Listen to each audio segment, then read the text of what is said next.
Halo, selamat pagi anak-anakku semua. Semoga kalian dalam keadaan sehat ya. Oke, kembali bertemu bersama Bu Guru Angel ya. Nah, anak-anak, hari ini kita akan belajar tema 7 tentang perkembangan teknologi. Tapi sebelumnya, bagi anak-anak yang belum subscribe channelnya Bu Guru, harap untuk subscribe ya. Oke, nah hari ini anak-anak kita akan belajar subtema 1, perkembangan teknologi produksi pangan. Nah, pasti anak-anak belum tahu ya apa sih itu pangan. Nah, anak-anak perhatikan gambar ini. Nah, ini ladang ya, ini ladang dan sepertinya ini adalah sawah. Kemudian ada berbagai jenis pohon, pohon pisang, pohon kelapa, yang tentunya akan menghasilkan makanan bagi manusia. Lalu ini ada berbagai jenis ternak ya. Oke. Nah, anak-anak, dari gambar ini semua dapat menghasilkan suatu makanan yang berguna bagi manusia. Oke. Nah, sekarang anak-anak perhatikan gambar ini lagi. Ada tulisan sedia tempe, sedia susu kedelai, sedia yogurt, sedia permen susu. Nah, tempe, susu kedelai, yogurt, permen susu, ini adalah bahan makanan yang dapat dimakan oleh manusia. Nah, sekarang kita akan belajar kira-kira makanan-makanan ini terbuat dari apa ya? Oke. Nah, tahukah anak-anak apa arti teknologi pangan? Oke, apakah ada yang tahu? Oke, sekarang mari kita baca bersama-sama ya. Nah, pangan itu artinya makanan. Nah, makanan itu dapat bersumber dari pertanian, peternakan, dan perikanan. Seperti yang ada di gambar tadi ya. Nah, kalau pertanian itu misalnya padi, jagung, ubi, kemudian sayur-sayuran, pisang, dan sebagainya. Kalau peternakan itu seperti daging, telur, daging apa saja, bisa telur ayam, telur itik, telur puyuh, dan sebagainya. Nah, perikanan itu berbagai jenis hewan laut ya, seperti berbagai jenis ikan, cumi, udang, dan sebagainya. Nah, itu semua adalah sumber makanan bagi manusia. Jadi anak-anak, pangan itu artinya makanan. Nah, sekarang, ini dia, kacang kedelai, jagung, kelapa itu adalah contoh hasil pertanian. Lalu telur, daging, susu adalah hasil peternakan. Berbagai jenis ikan, hewan laut adalah hasil perikanan. Ini harusnya hasil perikanan. Oke, jadi berbagai jenis ikan, hewan laut itu adalah hasil perikanan. Nah, sekarang hasil pertanian, peternakan, perikanan itu tidak dapat bertahan lama. Makanan itu dapat membusuk sehingga harus diolah menggunakan teknologi pangan. Nah, coba anak-anak bayangkan misalnya susu. Nah, susu itu bersumber dari hewan, contohnya sapi. Nah, ketika para peternak memerah susu, itu susunya hanya bertahan 5 hari. Nah, kalau misalnya hasil perahannya bisa sampai 5 ember, tapi harus dihabiskan dalam 5 hari. Kira-kira susu itu bisa dihabiskan atau kebuang? Nah, kemungkinan besar susu itu pasti kebuang. dan pastinya para peternak itu akan rugi. Nah, bagaimana caranya supaya susu itu bisa bertahan lama? Ya, caranya diolah dengan menggunakan teknologi pangan. Sehingga kita bisa minum susu, berbagai jenis susu, misalnya susu bubuk, susu cair, dan sebagainya.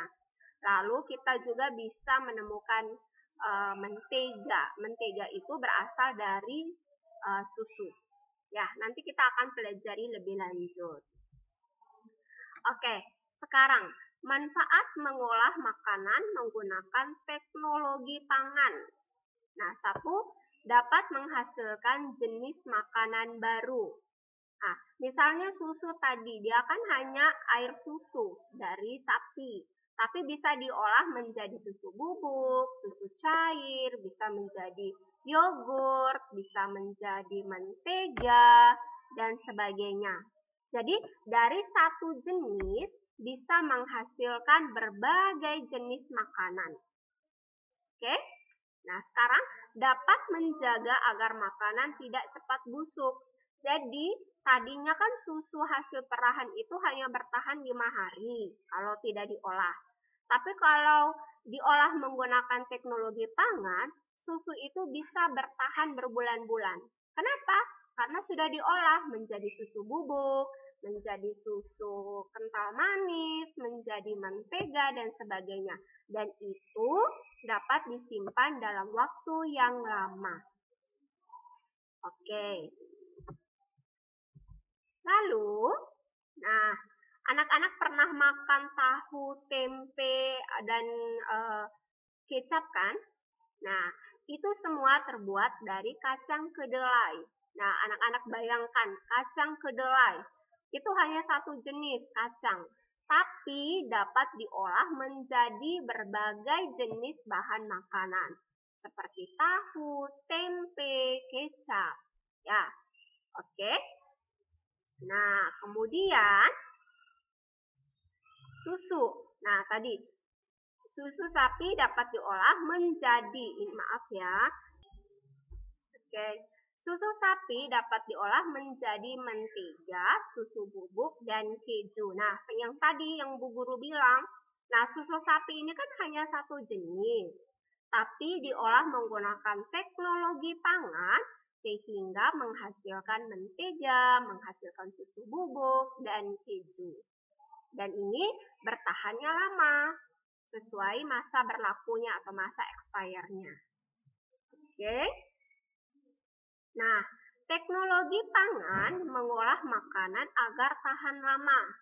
Ingat ya, salah satu manfaatnya adalah teknologi pangan ini dapat mengolah makanan agar tahan lama, agar tidak cepat membusuk. Kemudian teknologi pangan ini sangat bermanfaat bagi kehidupan sehari-hari. Nah, anak-anakku sekalian, hari ini Bu Guru hanya memberikan pengantar mengenai pangan dan manfaat teknologi pangan. Nanti di pertemuan selanjutnya, Bu Guru akan menjelaskan kepada anak-anak bagaimana cara mengolah tahu, cara mengolah tempe, kemudian bagaimana cara mengolah susu. Oke? Nah, sekarang Bu Guru akan memberikan anak-anak tugas. Nah, ingat dikerjakan di buku tulis. 1. Apa arti dari pangan? Kedua, bagaimana cara mengolah hasil panen agar bertahan lama? Nah, ingat supaya makanan itu tidak cepat membusuk, bagaimana cara mengolahnya? Ya, yaitu dengan cara menggunakan teknologi pangan.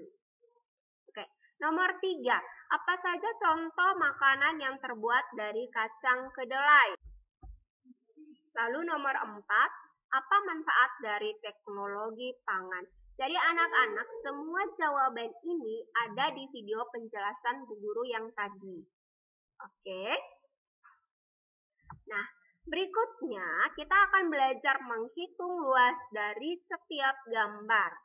Nah, anak-anak, di tema 6 Bu Guru sudah menjelaskan bagaimana cara menghitung luas dari setiap gambar yang ada. Nah, sekarang Bu Guru ulangi lagi dan dengarkan baik-baik. Oke. Nah, cara menghitung luas yaitu kita menghitung semua kotak yang ada. Semua kotak yang ada ini kita hitung. Itu caranya menghitung luas satuan. Ya. Jadi semua kotak ini kita hitung. Oke? Ya. Nah, sekarang ini ada persegi. Jadi satu kotak persegi itu sama artinya dengan satu satuan. Jadi ini dihitung satu. Sehingga nanti kita hitung 1, 2, 3, 4, dan seterusnya. Nah, kalau misalnya satu kotak persegi ini sudah dibagi menjadi 2, sehingga munculnya seperti ini, seperti segitiga. Jadi ada segitiga 1, segitiga 2. Nah, kalau anak-anak menemukan yang seperti ini, segitiga, segitiganya hanya 1, berarti jangan dihitung 1. Kenapa? Karena ini baru setengah.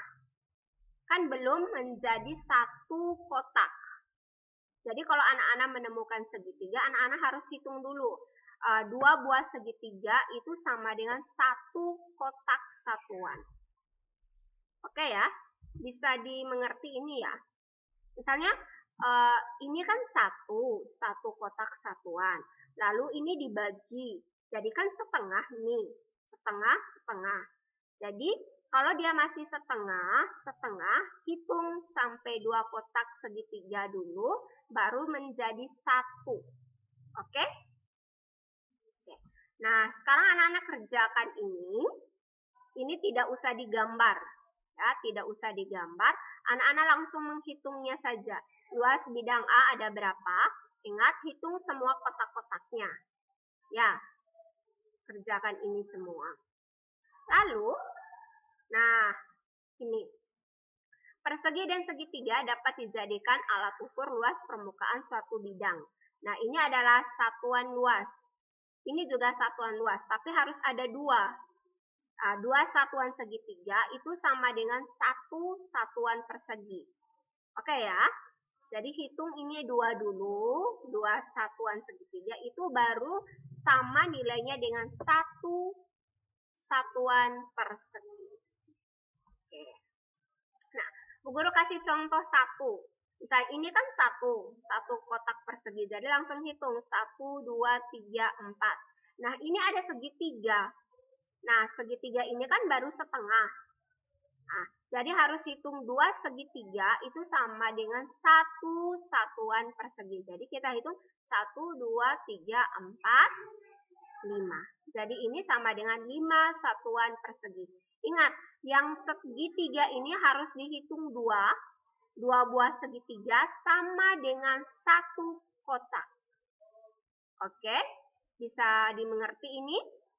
Oke, selanjutnya anak-anak silakan hitung ini semua. Kerjakan di buku tulis. Oke anak-anak, terima kasih. Untuk pembelajaran hari ini sudah selesai ya. Selamat belajar.